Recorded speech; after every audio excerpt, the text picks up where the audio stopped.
There's a lot of pressure on us with Overwatch League to get it right.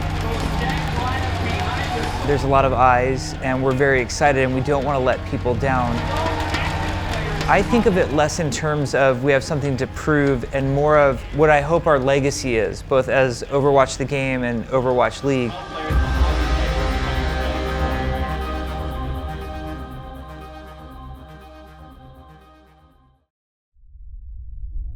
Esports have a vibrant and chaotic history. In 1980, Billy Mitchell became a celebrity for his mastery of arcade games such as Pac-Man and Donkey Kong, and people across the world followed suit, trying to land their names in the Guinness Book of World Records. And with the increasing connectivity of the 1990s, online video games became a pillar of internet culture as we transitioned into the 21st century. Internet cafes boomed in Asia following the '97 financial crisis as broadband internet spread along with high unemployment rates. In South Korea especially, multiplayer games became a staple of everyday life. Teenagers across the country grew up with dreams of becoming an esports legend.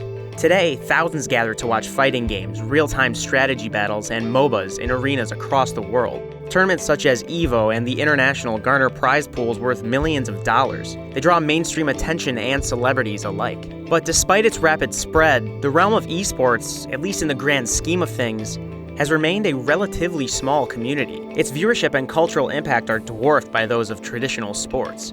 If you're not what many might consider a dedicated esports fan, you're probably not going far out of your way to seek out these events. But today, Blizzard Entertainment, one of video games' most renowned companies, is trying to change that. And that brings us here to the Blizzard Arena in Burbank, California, where some of the world's best Overwatch players are facing off in the Overwatch League for the very first time. All over Point B right now. Now it's just the respawns. Dak does go down really quick before he can get anything with that Mercy. Sleepy on his own on the outside, and that's going to be LA Valiant getting their 2 points. We spent a week here getting a sense of how the whole operation works. We interviewed players from Korea, France, China, Sweden, and America. We spoke to the owners and managers of the individual teams. And of course, we also spoke with people from Blizzard, not only about how they began the Overwatch League, but what factors will set it apart from other esports endeavors. I think we can all remember when, or have that friend, if it's not us personally, where they weren't into a particular sport, but for whatever reason, their home team makes it to the finals and now they're going to get into it, and it becomes this lifelong love that you suddenly have.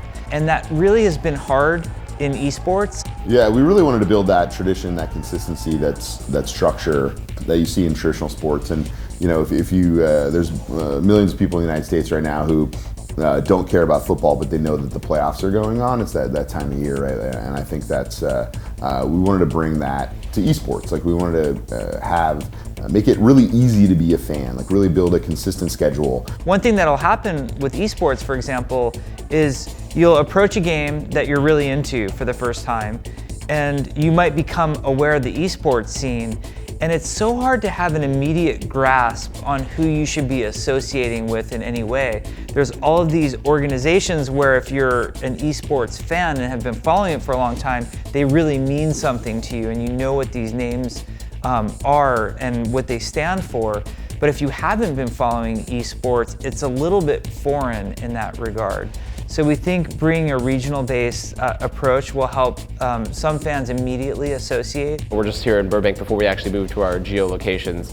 So for right now, it's not like, you know, it's sort of distant and for right now because we're still stuck all in the same facility. But we're definitely looking forward to going to like the geolocation city. We think it'll change a lot how like fans interact with different teams, you know, make it it's a lot easier to cheer for someone that lives in your town than it is for someone that's like halfway across the globe that you've never even met or seen before. Having franchise teams is so that you know, sort of if you decide you want to be a fan of the LA Valiant in year one, you don't have to worry about them not being in the league in another year. And so that consistency, that stability really allowed us to attract a lot of world-class owners to come and be a part of this and be partners with us in building this. I've always been a huge pro sports fan, and I've always loved esports, and the two have always felt so separate to me. And there are awesome things that pro sports does and is doing that we've always wished we'd seen more of in esports, and there's awesome things about esports that pro sports doesn't understand.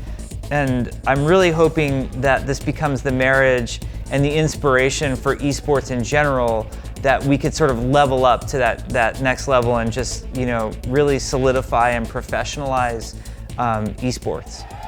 But the more time we spent at the Blizzard Arena talking to the owners, players, and Blizzard employees, the more it became obvious just how much of a gamble the Overwatch League really is. Look no further than the money it's taking to get the league off the ground. The buy-in for just having a team here is $20 million. The minimum required salary for each player is $50,000, and that's not including some of the better players who have negotiated salaries of at least $150,000. Furthermore, the Titan broadcasting site Twitch has paid $90 million to have exclusive streaming rights over most of the league's first 2 seasons. Then look at the people involved.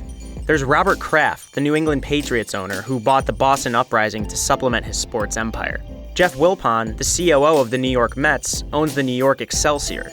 The Kroenke brothers, billionaires known for their ownership of the Arsenal Football Club and the Los Angeles Rams, bought the LA Gladiators.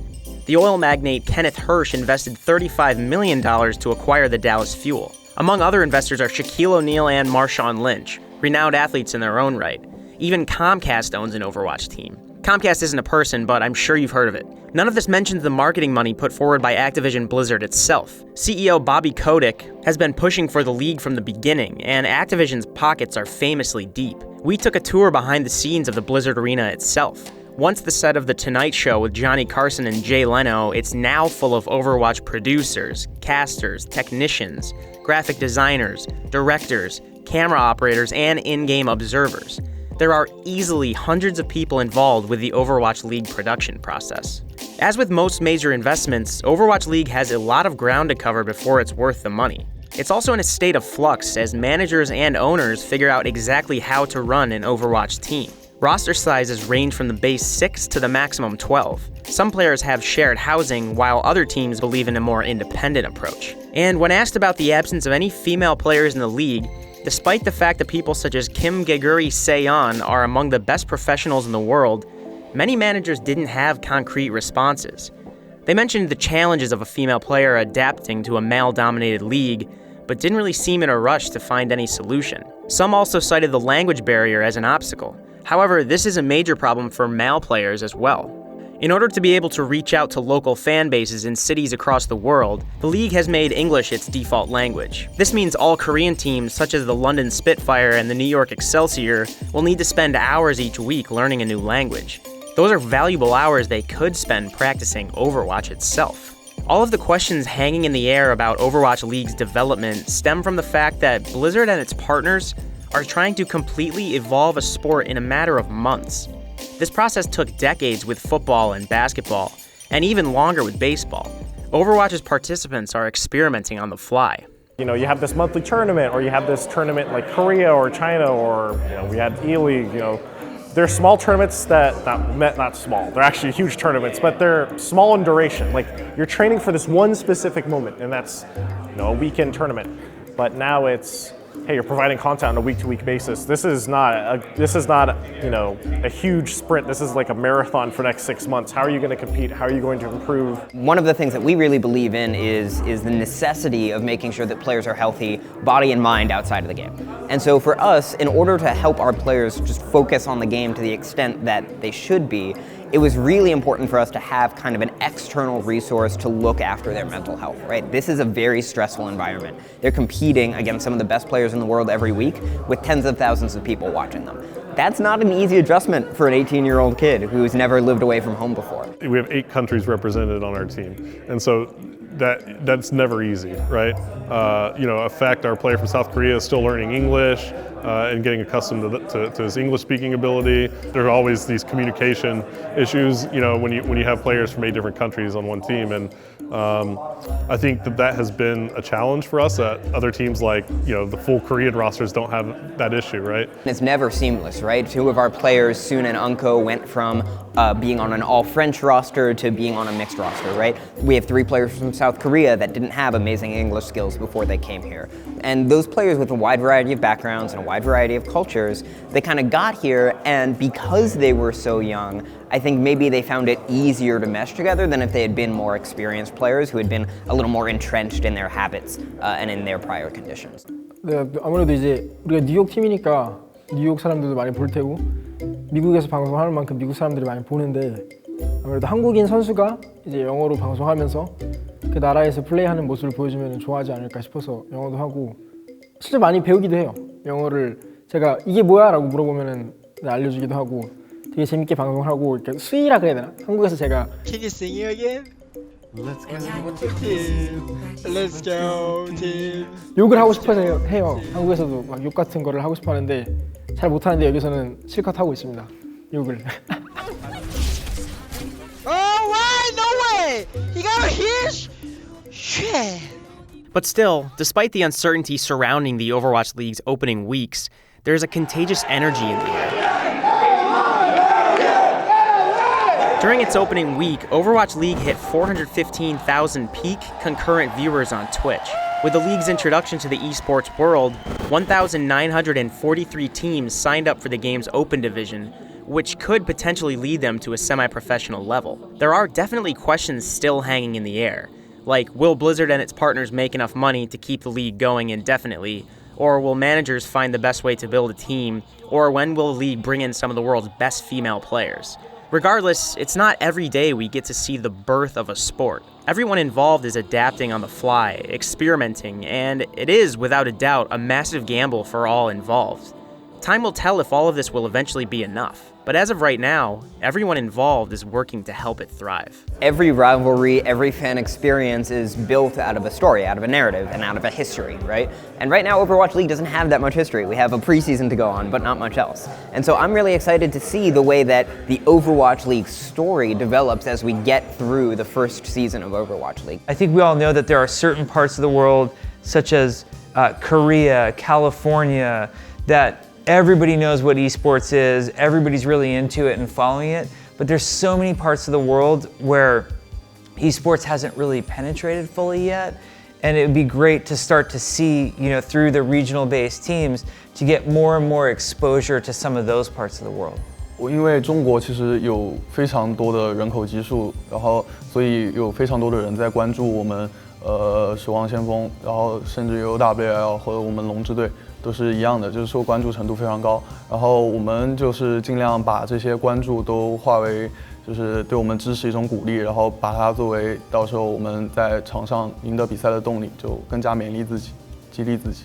It's actually not even just the first esports league. It's the first sport. There's no sports league in the world where Shanghai plays New York in the regular season. And I think that's really special. It's a tremendous opportunity to bring live esports content to more fans around the world, give an opportunity for Overwatch fans to connect with other fans and have that shared experience around the competitive matches. So that's really the vision, is that we get to a point in the future where it's 24, 28 teams around the world distributed across North America, Europe and Asia, and just constant action around the world at all times. We have this whole cadre of amazing pro players that I feel like have really been legitimized in their career, legitimized in their talent and their skill, and they're gonna get the recognition that they deserve. And I feel like under the Overwatch League structure, they're very protected as professionals, and that's very exciting to me. These players are at an awesome point in their lives, and I think this is an amazing opportunity for them. And to me, more than anything, this league centers around them and this opportunity. So that's gonna be exciting, and I hope they get the spotlight that they deserve because they've earned it. Obviously, the dream is for Overwatch League to become far-reaching, to have people fall in love with not only Overwatch and esports, but our teams and our players, and to really get to know them just like any professional sport. Like, that would be the ultimate goal. I feel like even if we come up short of that goal, as long as Overwatch League inspires the world that esports is bigger and more important than they realize, I feel like the younger generation already gets it and knows that this exists, and that we validate that esports is real and important and growing, and that future esports endeavors strive to do something a little bit higher, a little bit better, a little bit more professional. I feel like that would be a victory. The Overwatch League has lofty goals, to say the least. It also has a lot of money riding on it. And although it's impossible to say where the whole thing will go or whether it will reach the heights it wants to, a story has already started to form. We're only 2 weeks into the regular season, but rivalries have already been sparked. Underdogs have proven their skill, and the teams previously thought to be titans have encountered their fair share of obstacles. Time will tell where Overwatch League ends up, but right now, it's fascinating to witness the birth of a sport and to watch it all unfold.